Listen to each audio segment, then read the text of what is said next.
Nah aku pingin, ya tadi sih kembali, aku tuh selalu dididik, kita tuh jangan egois, jangan self-centered, jangan hanya mementingkan kita sendiri. Tapi sebaik-baiknya manusia tuh yang bisa berdampak, bermanfaat bagi orang lain gitu. Dan aku melihat memang jalur politik itu adalah jalur perjuangan yang kalau dijalankan dengan benar, manfaatnya, dampaknya tuh bisa luas. Sebetulnya tuh memang dari dulu namanya itu Putri Zulkifli. Putri? Iya kan namanya sebetulnya Putri tapi ada salah ketik di akta kelahiran.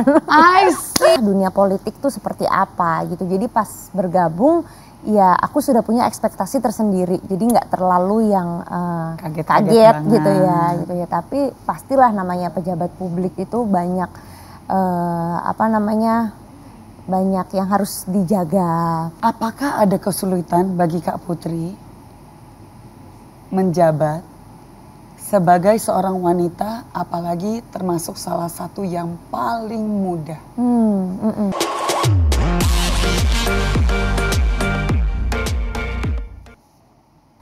Halo Insertizen, berjumpa lagi dengan saya Jesslyn Lee, masih di iTalk.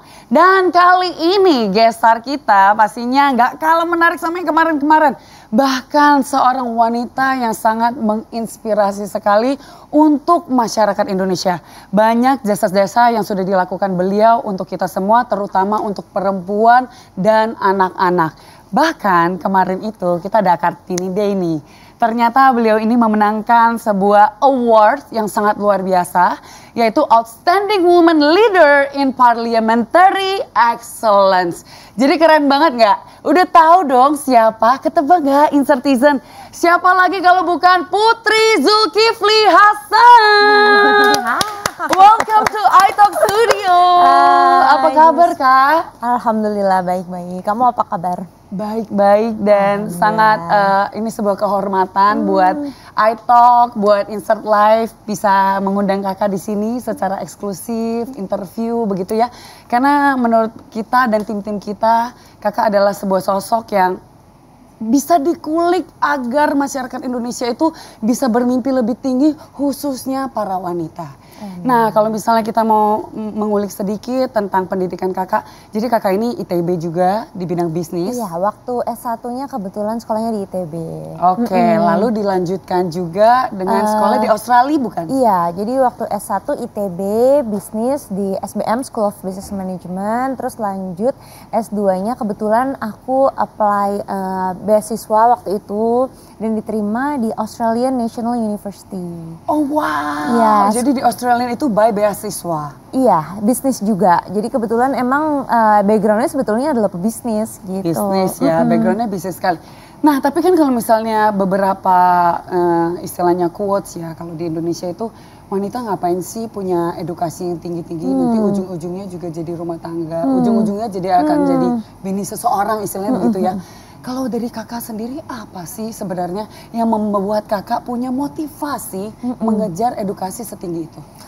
Dari kecil aku selalu diajarkan ya, justru yang paling penting adalah pendidikan. Karena pendidikan tuh bisa jadi bekal kita sampai kemana-mana nanti gitu. Dan aku menyayangkan sekali kalau masih banyak stigma atau anggapan bahwa pendidikan itu untuk perempuan bukan suatu hal yang wajib gitu kan, karena nanti ujung-ujungnya di rumah, di dapur gitu kan, ngurusin anak-anak gitu. Padahal kalau kita ngurusin anak-anak, which is mereka adalah generasi masa depan, kita juga harus jadi ibu yang smart dong. Setuju. Kita harus punya banyak pengetahuan sehingga nanti parenting skill kita juga baik. Dan gitu. jadinya anak-anak juga punya contoh dan inspirasi yang baik. Bener, ya. Jadi menurut aku sih penting banget selama masih ada kesempatan itu pendidikan harus kita kejar setinggi-tingginya gitu. Nah, kesadaran ini saat kakak itu menyadari pendidikan itu sangat penting, di usia berapa kakak itu disadarkan? Aku tuh termasuk anak yang cukup nerd gitu loh waktu kecil. Oh gitu, karena kan kalau momen-momen kita teenager, sorry nih Insertizen ya, harus ngaku ya. Kalau momen-momen umur 17, 18, itu kan pasti ada momen-momen lagi gaul kan. Gaul, hangout, pulangnya baru lewat jam subuh begitu ya kan. Kalau kakak sendiri enggak? Iya pernah sih ngalamin yang zaman-zaman lagi anak gaul gitu kan. Tapi emang dari dulu tuh sukanya belajar gitu. Oke lumayan yang siswa teladan lah gitu dan memang suka sekolah. Oh jadi gitu. balance, walaupun gaul sekolahnya tetap jalan. Iya lumayan suka baca, pokoknya suka aja sekolah gitu. Oke. Jadi nggak pernah ada kayak keterpaksaan gitu loh harus masuk sekolah ngerjain tugas misalnya atau harus lanjut S2 gitu. Justru aku lumayan excited dan aku merasa bersyukur banget dapat opportunity untuk sekolah karena kita tahu ya nggak semua orang tuh bisa punya kesempatan kan gitu. Masih banyak banget anak-anak yang di luar sana yang nggak mampu di pelosok-pelosok Indonesia yang kalau mau ke sekolah aja tuh harus lewat hutan, sekolahnya bocor dan lain sebagainya. Jadi ya aku merasa bersyukur makanya sekolah sebaik-baiknya. Gitu. Jadi don't take chances for granted ya, karena kadang-kadang kesempatan nggak datang ke semua orang. Benar. Saat didapatkan kesempatan itu adalah sebuah rezeki yang harusnya kita terima dengan lapang dada dan jalanin sebaik mungkin begitu ya. Benar. Nah, kalau kita boleh tahu sebenarnya cita-cita seorang kakak Putri ini apa sih dulu? Dulu tuh sebenarnya cita-citanya awalnya pengen jadi dokter, Jess. Dokter apa nih? Ada spesifikasinya nggak? Iya, belum ada spesifik sih. Cuman pengen jadi dokter karena aku ngelihat dokter itu salah satu profesi yang mulia banget. Kita bisa banyak bantu orang, ya kan bisa nyembuhin pasien-pasien. Maksudnya berdampak lah gitu. Jadi pingin banget sebenarnya jadi dokter. Dan aku waktu itu kebetulan pernah juga sampai tes masuk di salah satu universitas negeri, tapi alhamdulillah nggak diterima. Oke, jadi memang jalan Allah berbeda. Ternyata jalannya bukan di situ gitu. Akhirnya nyoba lagi fakultas bisnis, ternyata diterima dan ternyata jalannya di situ. Dan gitu. ternyata beberapa bisnis bahkan ada PT-PT yang memang dipegang sama kamu yang sudah berjalan bertahun-tahun sampai dengan sekarang. Dan membuahkan hasil yang luar biasa. Bukan hanya profit saja, namun juga membantu komunitas-komunitas di luar sana. Iya, aku sih berpikirnya gini ya, kalau dulu nih waktu lulus S2 kan sempat kerja dulu waktu itu kan, sempat kerja 1 tahunan lebih gitulah. Ya kalau kerja enak, gajinya udah lumayan gitu kan. Tapi kan berarti manfaatnya hanya buat aku aja. Sementara kalau aku bikin bisnis itu pingin buka lapangan kerja gitu loh, pingin bisa orang-orang atau perempuan-perempuan yang tadinya belum dapat kerjaan tuh bisa gabung kerja sama aku diajarin. Karena kebetulan bisnis-bisnis aku tuh mungkin 95% tuh memang karyawannya perempuan-perempuan semua. Gitu. Jadi lebih bisa give back to the community lah. Yes. Dan memberikan mereka kesempatan, ruang untuk mereka bisa berkembang, belajar. Yang penting ada niatan. Itu ya, itu luar biasa sekali. Tapi kita ada mendengarkan sebuah quotes juga bahwasanya saat ini emansipasi wanita bukanlah sesuatu yang patut diperjuangkan. Sebenarnya banyak sekali pihak-pihak ataupun komunitas ataupun beberapa personal intuition yang maksudnya sudah menilai wanita sudah hampir sederajat dengan lelaki begitu ya. Apa tanggapan Kak Putri terhadap statement ini? Emansipasi harus terus diperjuangkan dalam arti keterwakilan perempuan. Kalau bagi aku ya di legislatif kita kan memang punya keterwakilan itu diharapkan bisa di angka 30%. Tetapi sekarang nyatanya pemilu 2029 kemarin aja masih sekitar 20-22% gitu. Terus wanita-wanita yang menduduki posisi-posisi penting, posisi pengambil keputusan itu kan jumlahnya juga mungkin masih sangat sedikit gitu ya. Dan banyak yang masih beranggapan apalagi di politik itu masih patriarki, male dominant world gitu kan. Terus yang takut gitu ya. Jadi masih harus terus disuarakan, diperjuangkan gitu. Dan aku berharap kehadiran aku di parlemen juga bisa menjadi semangat buat perempuan-perempuan di luar sana kalau mau gabung ke politik tuh kenapa enggak? Why not gitu. Wow, ini keren sekali ya. Jadi memang kita tadi obrolin soal entrepreneur, bisnis. Dan sekarang kita sudah masuk ke arah politik. Sebelum kita masuk lebih dalam lagi ke pertanyaan-pertanyaan tentang politik, apa sih yang membuat Anda tergerak untuk masuk ke dunia politik? Karena awalnya nih entrepreneur nih businesswoman udah sukses sekali begitu. Apa yang bikin Anda tergerak hatinya untuk masuk ke bidang politik? Apakah ada dorongan dari keluarga begitu? Iya sebetulnya ada panggilan lah ya gitu. Karena kan aku di bisnis sudah sekitar 10 tahunan. Ya kalau sukses-sukses banget atau yang gimana-gimana sih enggak, tapi alhamdulillah ya cukup untuk aku dan untuk keluarga kecil aku gitu. Nah aku pingin ya tadi sih kembali, aku tuh selalu dididik kita tuh jangan egois, jangan self-centered, jangan hanya mementingkan kita sendiri, tapi sebaik-baiknya manusia tuh yang bisa berdampak, bermanfaat bagi orang lain gitu. Dan aku melihat memang jalur politik itu adalah jalur perjuangan yang kalau dijalankan dengan benar, manfaatnya, dampaknya itu bisa luas. Dan aku juga nggak memungkiri pasti lahir dan juga tumbuh di keluarga yang ayah aku juga seorang politisi, juga menginspirasi lah pastinya. Gitu.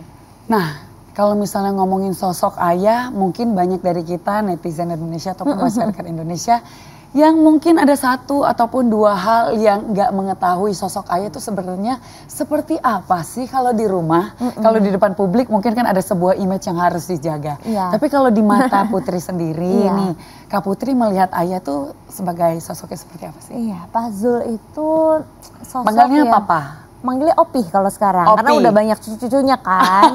Oke. Jadi manggilnya Opi. Opi itu sosok yang pekerja keras. Aku selalu ingat beliau itu rutinitasnya dari dulu sama ya sampai dengan sekarang jam 3, jam 4 itu udah sholat tahajud, lalu lanjut nanti subuh, biasanya beliau olahraga pagi, langsung ke kantor itu biasanya sampai malam. Malam tuh terima tamu dan lain sebagainya. Hampir nggak ada liburnya. Jadi sosok yang pekerja keras dan beliau juga sosok yang walk the talk. Karena nggak banyak bicara gitu ya orangnya, tapi langsung dicontohin. Langsung action gitu.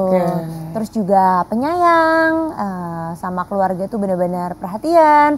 Sesibuk-sibuknya beliau tuh selalu luangin waktu untuk kami anak-anak, cucu-cucu apalagi. Wow, dan sebenarnya di dunia zaman sekarang di 2025 itu masih banyak pria-pria di luar sana yang mungkin sukses di karirnya, namun belum bisa sukses membagi waktu atau memanage waktunya untuk keluarga dan juga pekerjaan, apalagi politikus begitu ya.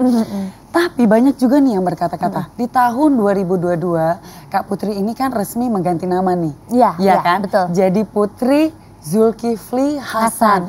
Exactly the name of like the daughter of Bapak ini begitu.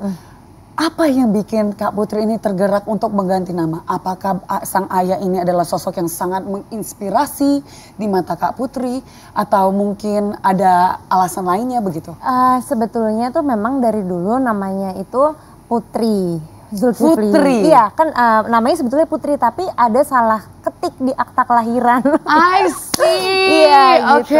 Terus nah kalau yang kemarin kenapa akhirnya menambahkan nama ayah gitu, karena sebetulnya sih kalau dalam ajaran agama juga kan kalau anak perempuan tuh memang membawa nama ayahnya gitu kan. Terus memang tahun 2022 itu kan aku juga mengalami sebuah peristiwa hidup perpisahan waktu itu kan ya. Dulunya kan namanya tentu sebelumnya nama mantan suami gitu. Jadi itu sebenarnya amanah dari ayah aku sih untuk mengganti dengan namanya beliau supaya jelas gitu. Jelas, solid, dan benar-benar adalah seseorang yang kamu akan support kamu seumur hidupnya dia.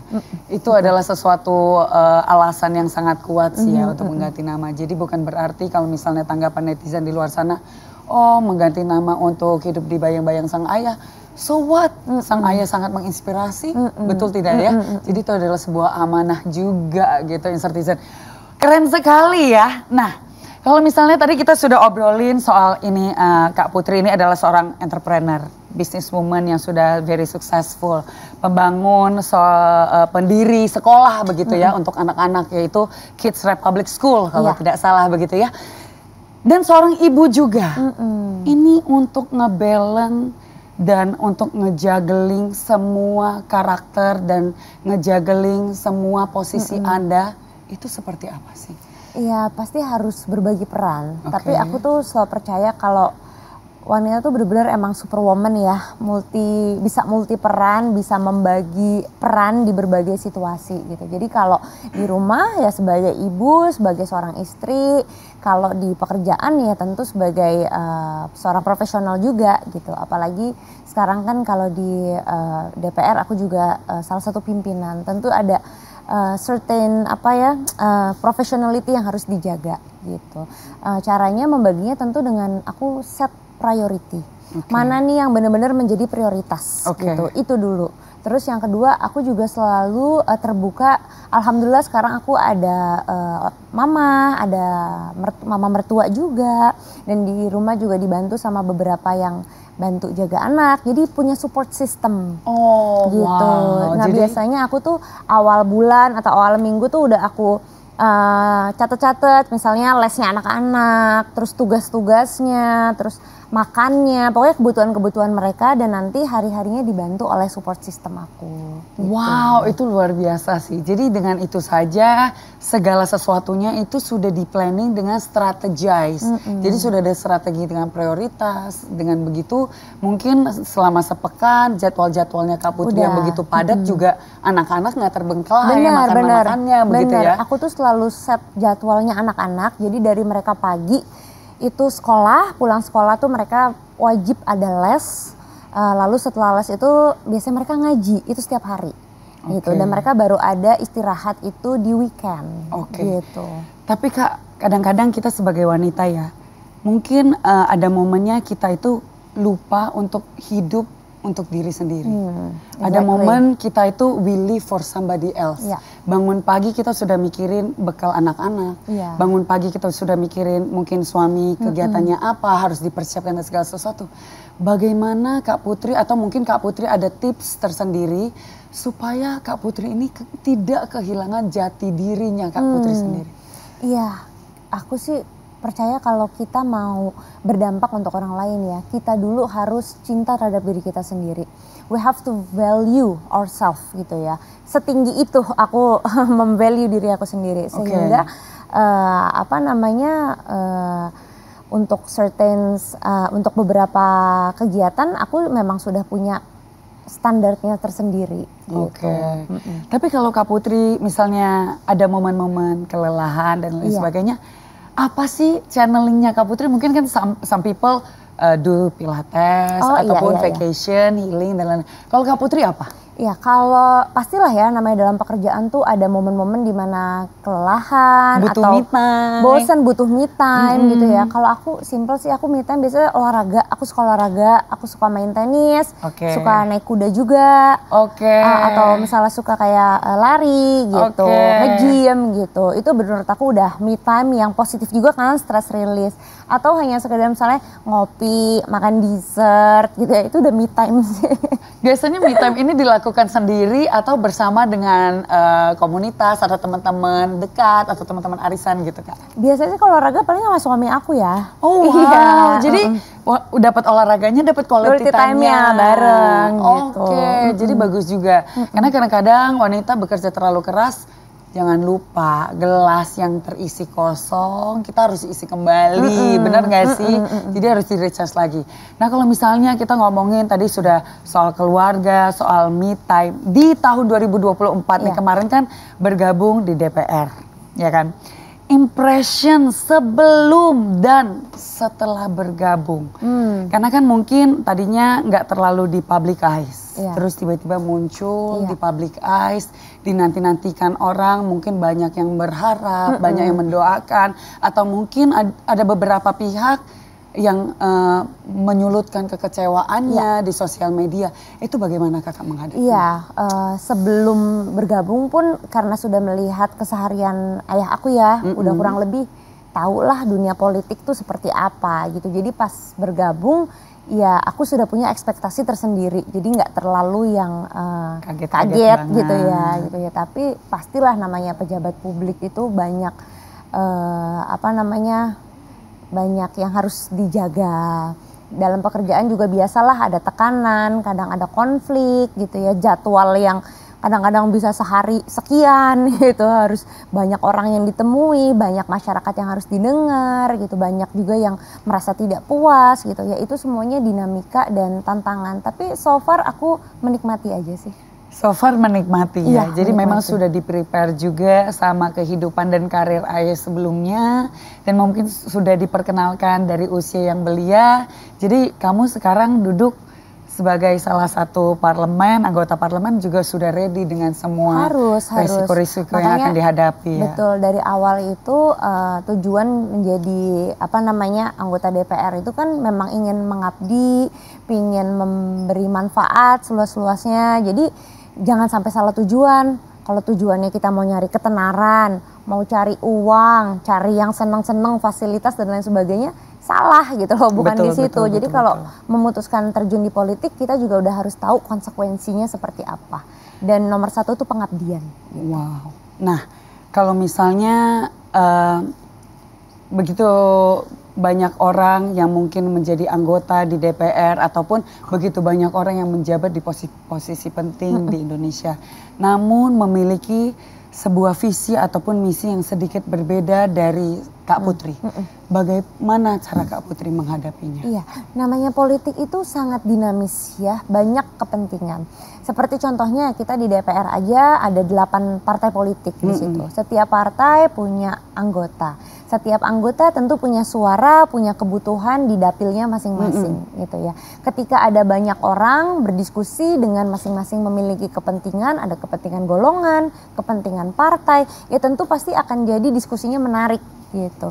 Ya bagi aku yang penting kita saling menghormati, ya kan, saling mendengarkan dan juga sebisa mungkin kita berkolaborasi gitu. Apakah ada kesulitan bagi Kak Putri menjabat sebagai seorang wanita, apalagi termasuk salah satu yang paling muda? Karena mungkin suara wanita kembali lagi agak sedikit halus untuk terdengar di dunia laki-laki lah. It's a man's world ya, begitu. Apalagi dengan usia yang termasuk yang paling muda, apakah Kakak Putri ini mendapati atau menghadapi isu tertentu? Kalau yang secara langsung sih belum ya, tapi pastilah aku yakin ada semacam stigma. Stigma kalau perempuan ditempatkan di posisi yang penting, itu apakah dia capable atau tidak. Terus kalau perempuan itu memang bisa menempatkan diri dan membagi peran, ya kan. Nanti kalau sibuk di kerjaan, yang di rumah, anak-anak, suami nanti keteteran. Terus perempuan juga kalau misalnya nanti tegas dibilangnya galak, kalau kompromi dibilangnya lembek, gitu kan. Jadi memang kadang ada stigma-stigma tertentu yang masyarakat itu miliki terhadap perempuan. Tapi bagi aku sih itu adalah tantangan gitu ya. Bagaimana kita bisa membuktikan kalau perempuan ditaruh di posisi penting, posisi pengambil keputusan, itu kita juga bisa memberikan kontribusi yang positif gitu, insya Allah. Wow. Listen to that, all the women in Citizen, ibu-ibu, mbak-mbak, kakak-kakak semua. Jadi kita sebagai wanita harus berani bermimpi besar dan harus percaya diri juga ya. Jadi kita harus punya edukasi yang tinggi. Jadi kita harus ada punya impian untuk merubah keadaan untuk menjadi lebih baik lagi.